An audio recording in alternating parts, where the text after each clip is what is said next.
I really need to get this off of my chest, you guys, but maturing for me is coming to the realization that I do not want to be friends with, I do not want to age, and I do not want to ever come to the assistance of any woman who has a man, yet seeks help in any which way or form from her friends, specifically her single friends.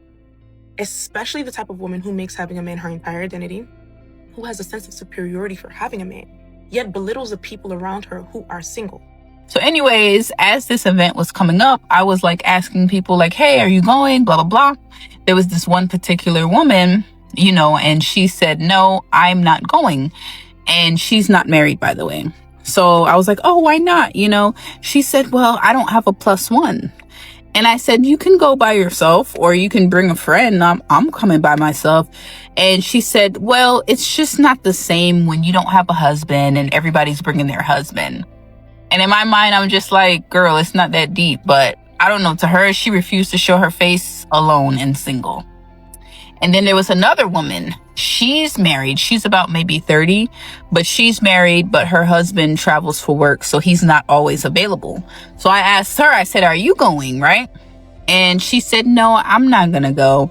And I was like, why? And she said, well, my husband, he'll be out of town that weekend, and I don't want to show up alone.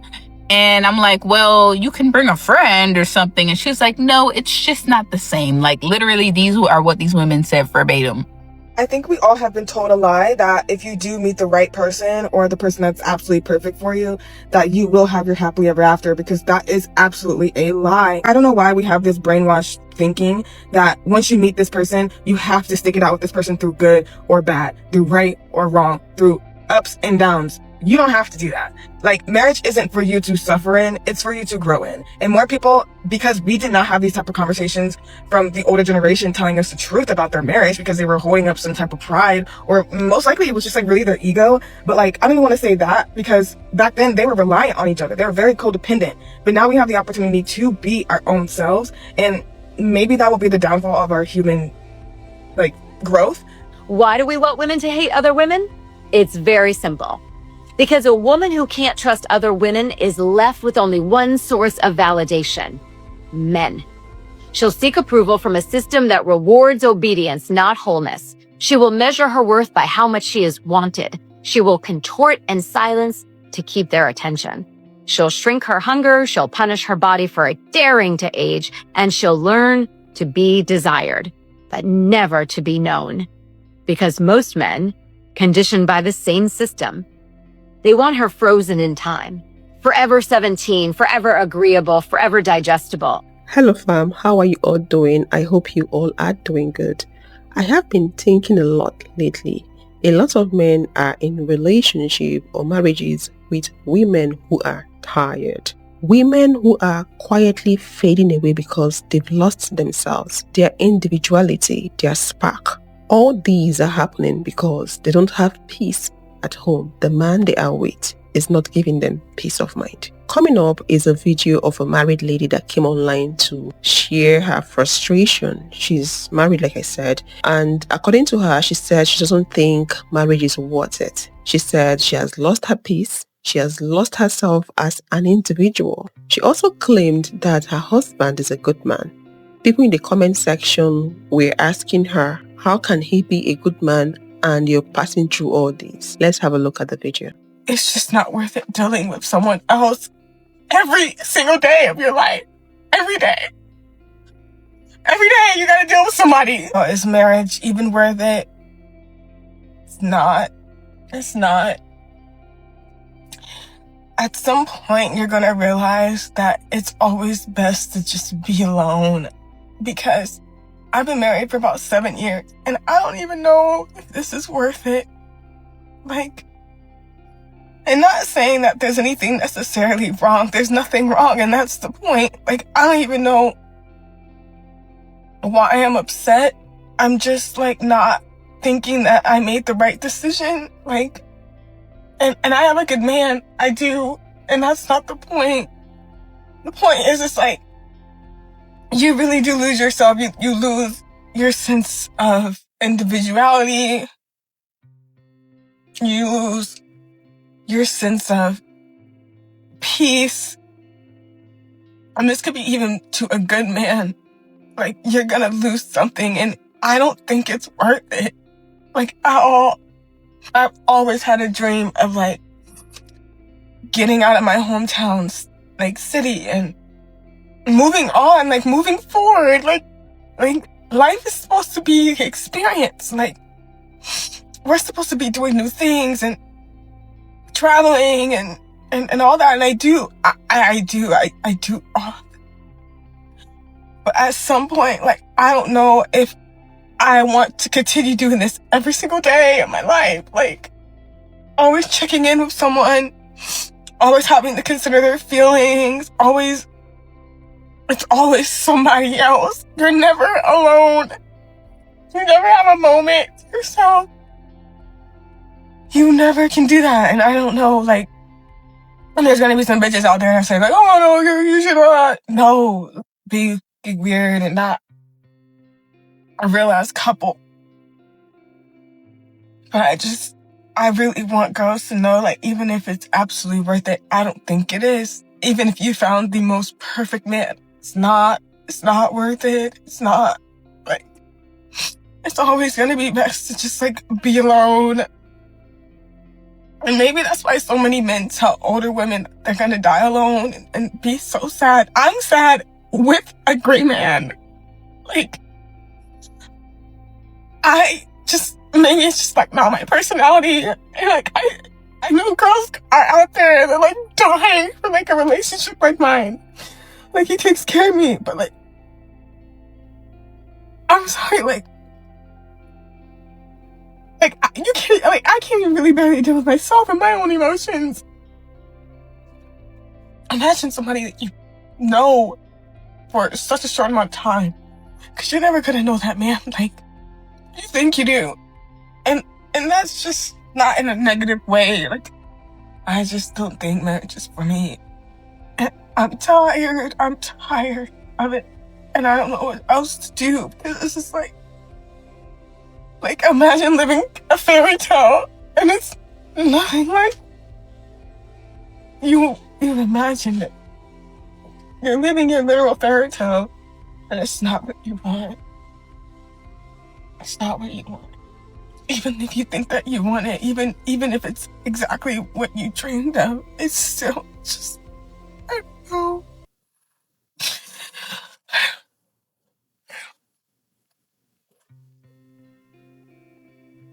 The question I have is this: how old was she when she got married to her husband? Sometimes when a girl gets married so early in life, it does affect her in the future depending on the man she's married to. It all depends on the man she got married to. When a girl gets married so early, it prevents her from learning life for herself, experiencing life for herself, discovering herself in the process. What marriage does at a very young age, it takes away the opportunity for the young girl to become her own person, to start the journey of learning and understanding who she is. Getting married at a young age means that your life becomes about you and your husband, and that takes away the opportunity for you to figure out what you like as an individual, what really works for you. You're being forced to do everything about the both of you, with the both of you, and if you have children, it becomes worse. Over time, you might lose yourself in the process.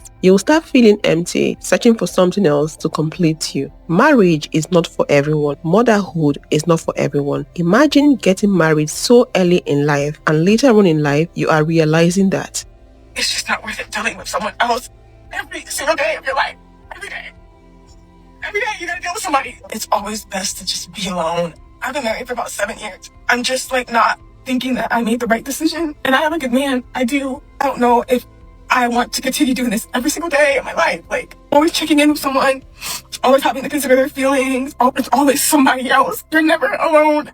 Although I genuinely feel like your feelings are valid, then this conversation would have been better suited offline with your partner, with a marriage counselor, with a therapist, with a diary or a journal, especially if this is your husband's first time finding out how you really feel about him and your marriage. You look and sound overstimulated. Like, you may need to just take a step back, take a little break, go on a staycation, a vacation, go on a girls trip with your friends, but don't make a permanent decision based on a temporary feeling. You said yourself, he's perfect, and I don't know why I'm not happy. Speak to a professional to see exactly what it could be. It doesn't even have to be him or the marriage. But because he's the only one there, you might be blaming him. You said he's an amazing man. Do you have a history of self-sabotage? Do you feel like you deserve that amazing man? You said sometimes it's just good to be alone. Are you trying to self-isolate? Are you suffering from depression? And you don't want him to see you be sad. But he's always there. So you can't cry in front of him. You can't mope in front of him. You can't listen to sad songs and sad music in front of him because you don't want him to see you sad. Your channel name is Diary of a Happy Black Woman, but you don't look happy to me. How long you been pretending? All I'm saying is, before you assume that all your sad feelings are because of your husband and your marriage, make sure it's not something else. Let's have a look at what people are saying about this video in the comment section. This one said, the older I get, the more I understand Tracy Ellis Ross. I don't know much about her, but I think she's a celebrity, probably someone that spoke on relationship. It could be she has a different relationship dynamics. I got 3 words for you. Tracy Ellis Ross. Babes, marriage was always a choice, not a requirement. That's what you think. You think that way because you have that understanding. Not everyone thinks the way you do. A lot of people are being pressured to get married by family, by society, by friends, peer pressure, organizations. The way the society is structured pressures people into marriage. There are some organizations that wouldn't give you promotion, a promotion that you deserve, just because you're not married as a woman. So it requires understanding for you to know that it's not a requirement, but a choice. Not everyone thinks that way. Not everyone has that understanding. Tracy Ellis Ross' lifestyle is my dream. Only way I'd consider marriage if I had a step up like Shelley Lee Raff. I've spoken about her before, and she does have a certain arrangement with her husband. She does not stay under the same roof with her husband. And she said her marriage has been thriving. She has her own house. Her husband has his own house. And according to her, they have a lovely relationship. Separating after 5 years of marriage, and I have been exactly where you are, and you're right, it's not worth it. It's suffocating and limiting. If you decide to stay married, look up Lauren Ellis. She lives separately from her husband and she's thriving. So this is the 3rd woman that has this living apart marriage dynamic. And from what they've said and what I heard, they said this is the best thing to do because it allows you that space to be who you are, be that individual that you are. And it prevents you from becoming the man's mother, caretaker, maid, slave. So if the man is living in his own house or apartment, there is no way he will be expecting you to clean up for him. He will be forced to take care of himself as an adult. Thinking about it logically, it does make sense because, to be honest with you, what creates the bulk of the problem in relationship and marriages is the fact that men don't want to assist. They don't want to be accountable for anything. So imagine you as a woman not getting to cater for a grown man. The workload automatically reduces. Personally, I think it's a better dynamic. If you can, you should try it out. My question is, if he's so great, then why do you feel like you're not able to get things that you need to be happy, like alone time? Even a good man is draining. That's the truth. Many men get into relationships with women expecting women to do things for them. I'm not talking about finances. Some of them do get into relationships expecting women to feed them, but that's not what I'm focusing on right now. I'm talking about cooking for them, cleaning for them, being there for them. So they've been told that's how marriage is supposed to be. Even if that man is a good man is relative, honestly. A man that you might consider to be good to you might not be good to the next person. So even if that man is good to you, whatever that means to you, he also might be draining if he has this mindset of you are the one that you're supposed to do some certain things in the house. This one said, have you expressed any of these to him? It sounds like you're not just meant to be married and you've known this for a while. Why stay if you're so miserable? Until you leave, you won't be happy. Live authentically and let him go so that he can find someone who is willing to live that lifestyle and so that you can live to be your truest self. Just file for divorce. Let that man be great with someone else and take time to find yourself. I think these people are not getting the point. I don't know exactly what her own situation is. Some people are not meant to be married. Some people are happier being in their space, doing their own thing. Marriage is not supposed to be by force, but the society is forcing it on people. So some people, they don't like that arrangement, but they find themselves in it because of the society. So she just might be part of those people. And what these people are not getting is this: being married to a man is draining because it comes with a lot of responsibility. That's just what it is. Even if you're someone that is happy being in a relationship or marriage with a man, those responsibilities can become overwhelming to you as an individual. Those responsibilities can gradually steal your joy away, stop you from being an individual in that relationship. What happens when I tell him this? Nothing. These are my feelings. Like, I don't know who you usually have conversations with where there's like a reaction or an outcome to how you express yourself. But over here on these parts, baby, we take people's feelings into consideration, and then that's it. We can have a conversation about it. We can come up with a solution, but I can have these feelings and express them, and they're not be a consequence, not be a reaction to how I'm feeling. I think a lot of people actually need to like understand that, like, it's okay to have negative feelings towards something and not act on it. Like, I don't know. I think that's like what you learn through marriage as well, is like sometimes things are very temporary because you do have a lot of ups and downs. Like I said, like, you're never going to know that person as well as you know yourself.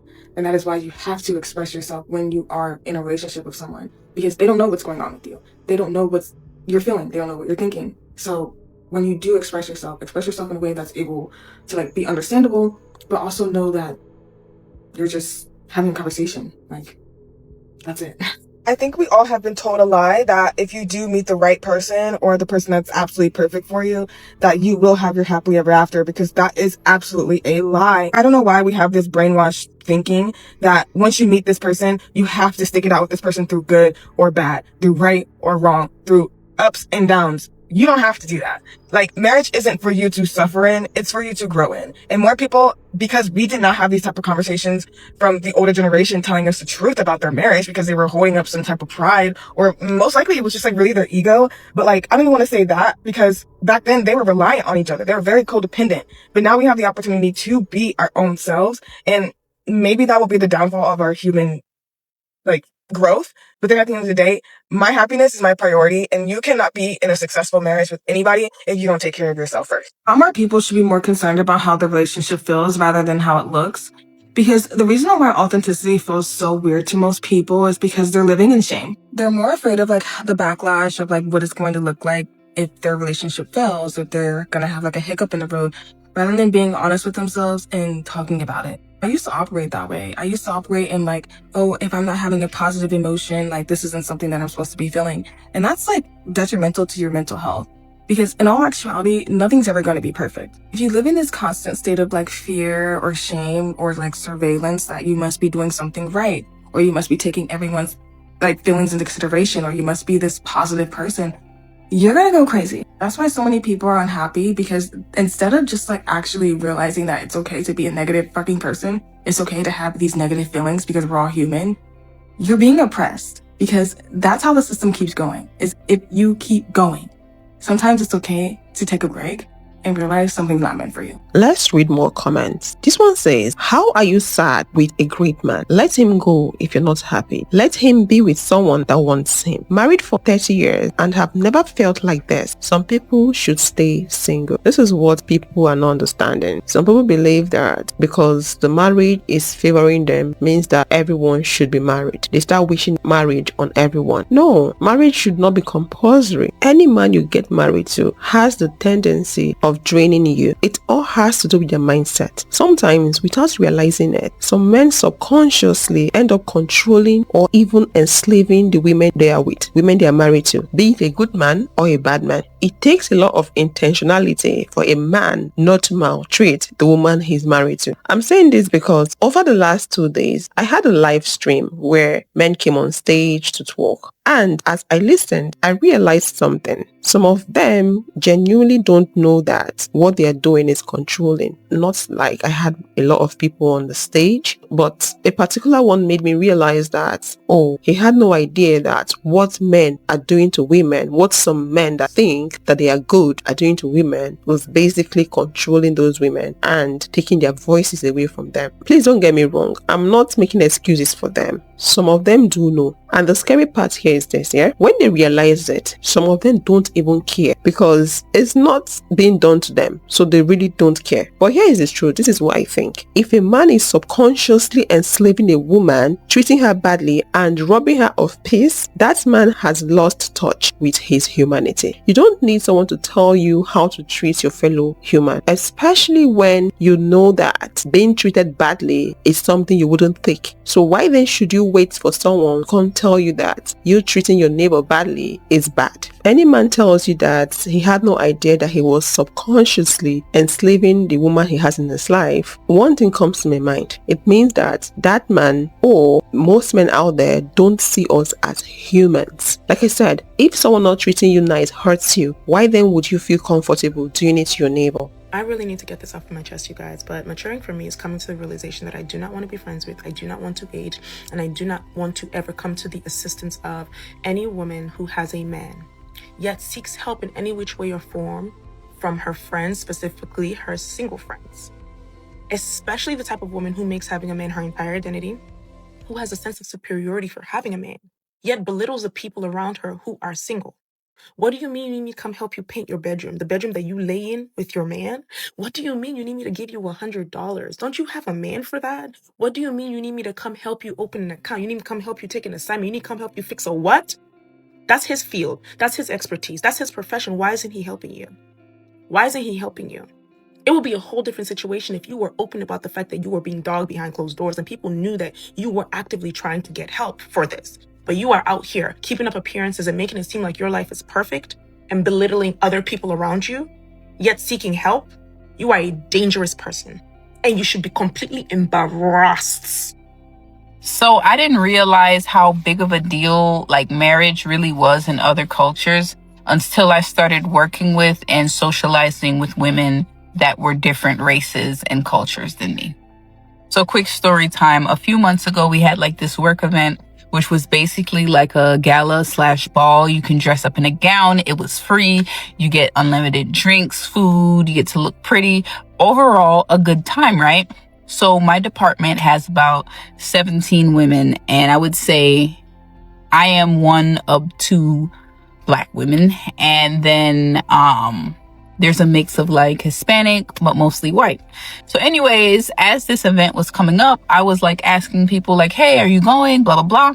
There was this one particular woman, and she said, no, I'm not going. And she's not married, by the way. So I was like, oh, why not? She said, well, I don't have a +1. And I said, you can go by yourself or you can bring a friend. I'm coming by myself. And she said, well, it's just not the same when you don't have a husband and everybody's bringing their husband. And in my mind, I'm just like, girl, it's not that deep. But I don't know. To her, she refused to show her face alone and single. And then there was another woman. She's married. She's about maybe 30, but she's married, but her husband travels for work, so he's not always available. So I asked her, I said, are you going, right? And she said, no, I'm not going to go. And I was like, why? And she said, well, my husband, he'll be out of town that weekend, and I don't want to show up alone. And I'm like, well, you can bring a friend or something. And she's like, no, it's just not the same. Like, literally, these are what these women said verbatim. So I was like, okay. So I went to the event and I went alone, because I was single and stuff at the time. And keep in mind, it wasn't just my like job. It was people from like other places and from all over, right? That work in the same company. And, tell me why I got there and there were me and maybe a few out of like the 50 people that were there. It was like me and 6 other women who came without a husband. And you can guess the demographic of the unmarried women. We all look the same. And then there was a few outliers, but most of them were black women who were single, and we were just like, okay. Now me, I still had a great time. I got some wine, I had some foods, I was feeling good, but I was like, that is so interesting. Like, it kind of makes me understand why those women that I had talked to refused to show their face. And yes, there are other women in the company that are not married, but they did not come.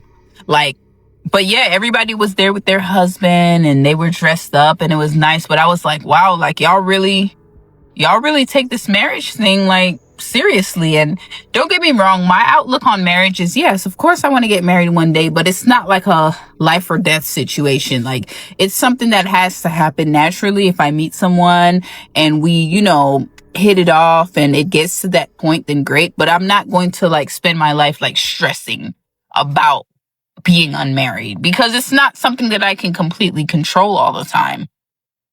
When I was at that particular event, people were like, oh, you didn't bring a date? I said no. And it was almost like pity, like, oh, I'm sure, it will come one day. It will happen when you least expect it. And I'm just like, I mean, I'm not like mad about being like alone and at this event alone, but I definitely stood out because even like the coworkers that I usually talk to, I couldn't talk to them as much because they were literally all there with their husbands. And I don't know, yo, man, I'm not about to just be sitting there. So yeah, it was very interesting. But what I will say is a lot of those black women who were there, especially the ones that were like 30 and up, they weren't married, but they all had children, and more than one children. And it was like kind of sad to think about, because I'm like, dang, I feel like every person, every woman deserves to experience true, genuine love in this lifetime. And the fact that so many of us have children and we've never experienced true love, it's like, it's a little disappointing. But like, what do y'all think about this whole thing? Like, if you are a woman and you're unmarried of a certain age, I would say like 25 and up, do you feel the societal pressure to get married, or do you truly care? Or have you gotten to the point where you don't think it's a reality for you, so you've like mentally checked out? Like, what's up with that? Let's read some comments. I'm living my best life. I go everywhere and anywhere I desire, as I only have one life to live.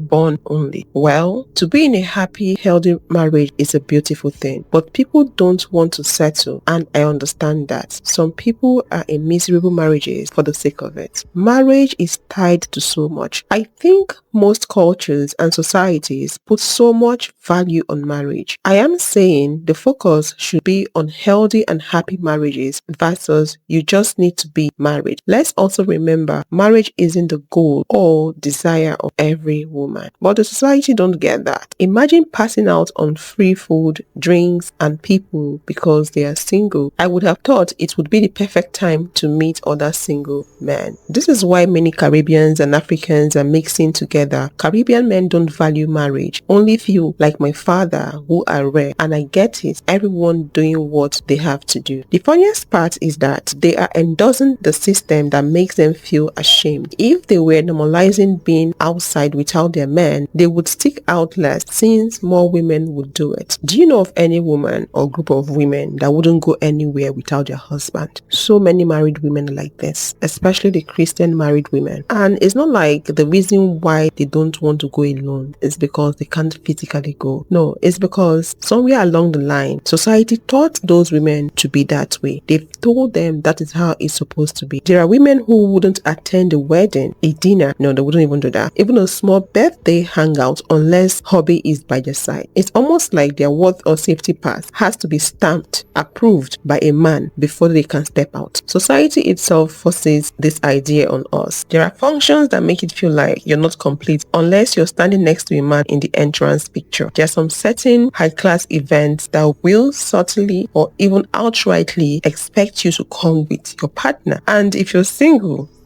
the they will look at you like, oh, sorry, it's like you didn't get the memo, because they're not expecting you to show up without a man. In Nigeria, they make it more obvious. Even some restaurants don't allow single ladies. They expect you to show up with a man beside you. Is that bad? There are some lounges that would even bounce you out. They'll get bouncers to bounce you out. And if they see you trying to gain entrance into the club, they will automatically assume that you're a prostitute. You're here to look for a man. Some weddings also do that. If you attend alone, people will start scanning you from head to toe like you're hunting for their uncles, their husbands, their brothers. Like you're not just there to have fun. They don't want that. And women do this to their fellow women. And I'm not in any way saying that there are some ladies out there that don't do what they're accusing them of, but the generalization is the problem. All what the society is doing, the organizations are doing regarding marriage, and even we women, some women are doing to their fellow women, is just pushing this whole idea that a woman cannot be enough on her own without a man. You will not be respected until you are attached to a man. And is this whole structure that makes a lot of women think that marriage is a requirement, it's not a choice. But let me say this, a woman's value doesn't double when she has a man beside her. She's already complete. You are enough, and don't let the society push you into getting married to a man that you don't want to be with just because you want to settle down and please the people around you.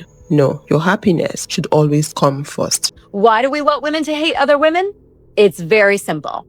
Because a woman who can't trust other women is left with only one source of validation: men. She'll seek approval from a system that rewards obedience, not wholeness. She will measure her worth by how much she is wanted. She will contort and silence to keep their attention. She'll shrink her hunger, she'll punish her body for daring to age, and she'll learn to be desired, but never to be known. Because most men, conditioned by the same system, they want her frozen in time, forever 17, forever agreeable, forever digestible. She'll trade her truth for safety. She will call herself empowered, but live in exile from her own voice. And the less she trusts other women, the more she'll compete, perform, and doubt herself. But a woman surrounded by safe women, her rage is allowed, her grief is witnessed, her wisdom is neared, and her no becomes sacred. She doesn't tolerate crumbs. She doesn't beg to belong. She doesn't disappear to survive. She sees her worth reflected back to her anger blessed, her boundaries protected. She becomes a creator, a disruptor, a portal for change. And the systems that rely on her obedience, they begin to shake. And I usually make posts like this, and what I'm about to say is really heavy, but I feel inclined to say this. At this point, you can't convince me otherwise. I truly think that becoming a mother is a humiliation ritual. And I don't understand why people are doing it. I saw a post today online saying that they're taking away soda and candy from food stamps. I was thinking to myself, like, first of all, most people that get food stamps work. There's a work requirement to even get food stamps. I think it's like 70% of people work. So people are basically just taking from a system they're paying into, right? Like where their taxes are gone. But I was also thinking about like the elderly. So what, like an old person that takes probably 10 different pills a day can't buy ginger ale now to settle their stomach? Or like the single mom who has a birthday party can't buy her kids like soda and candy for their birthday now. And there was a bunch of parents, especially women, on there saying, take away chips and cereal too. Moms. Like,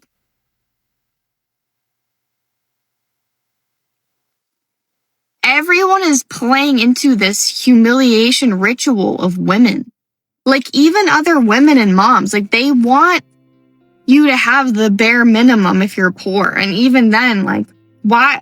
I don't understand why anybody would want to have kids in today's society.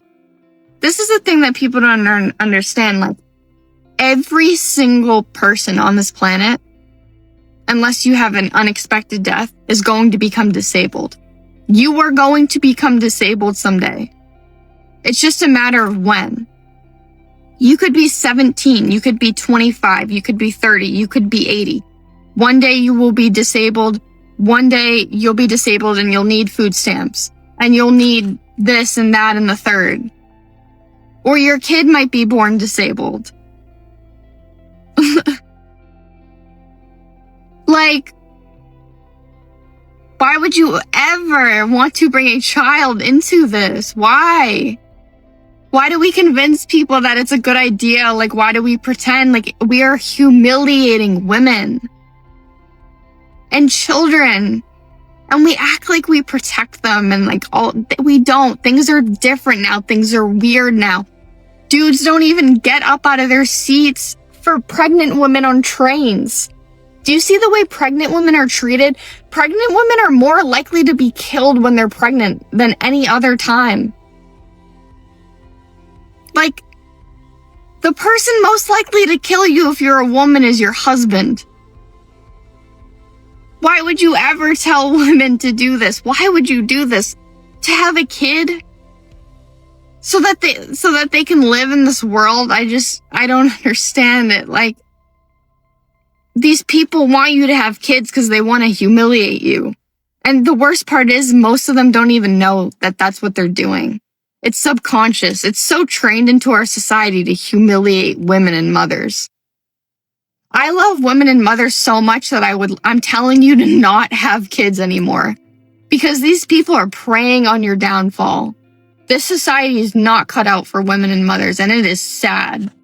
It has become clear to me that most Christians have no idea how the Bible was put together. It's like they just think it dropped out of the sky one day, already leather bound, with Jesus' words in red. But the reality is that it is a messy collection of letters, stories, non-eyewitness accounts, poems, and historical documents, legal documents.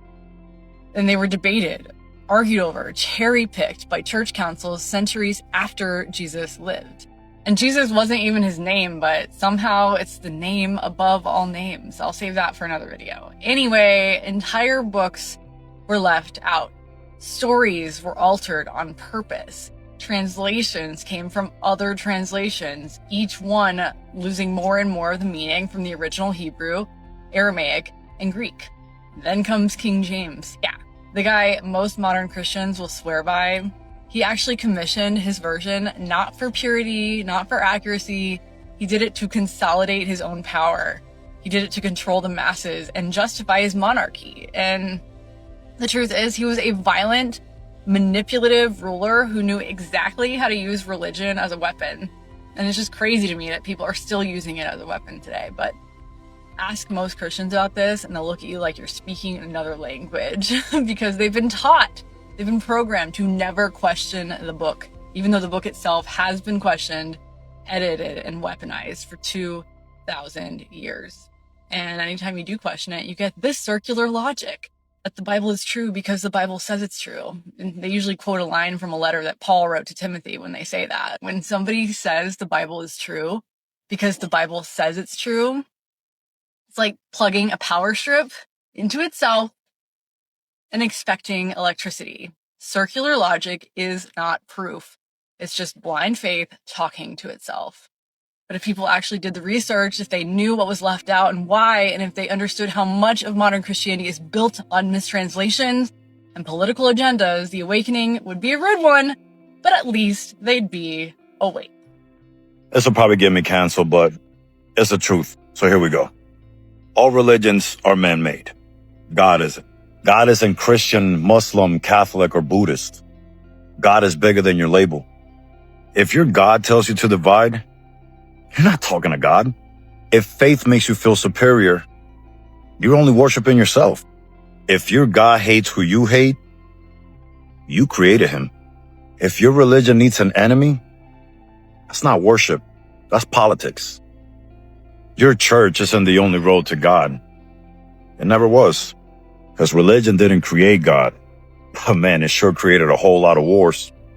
If your religion makes you feel chosen, guess what? You already lost. If you think God only speaks your language, you're not listening. God existed way before your religion did. He's going to be here way after it disappears.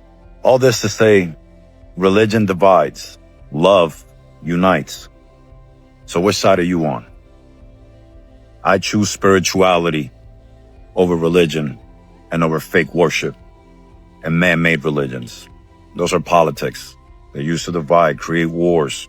If you can look at somebody else and feel superior based on your beliefs, you're not tapped in. So choose love. Choose unity. Remember, the goal is to leave everybody you come across better than you found them. And it starts with you. Do some soul searching. Namaste.